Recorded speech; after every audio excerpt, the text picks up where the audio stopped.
ঈশ্বর আজ নববর্ষের এই শুভ দিনে তোমার নবজীবন দায়িত্ব সাধন করে আমরা ধন্য হলাম।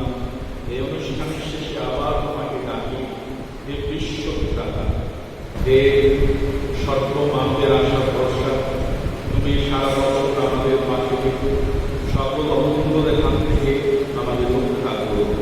এই প্রার্থনা করে আমাদের মুক্তিদাতা প্রভু যীশু খ্রিস্টের নামে আমেন। প্রভু আমাদের সহায় থাকুন। আপনার সহায় থাকুন। সর্বশক্তিমান ঈশ্বর পিতা ও পুত্র ও পবিত্র আত্মার সকলকে আশীর্বাদ করুন। আমেন।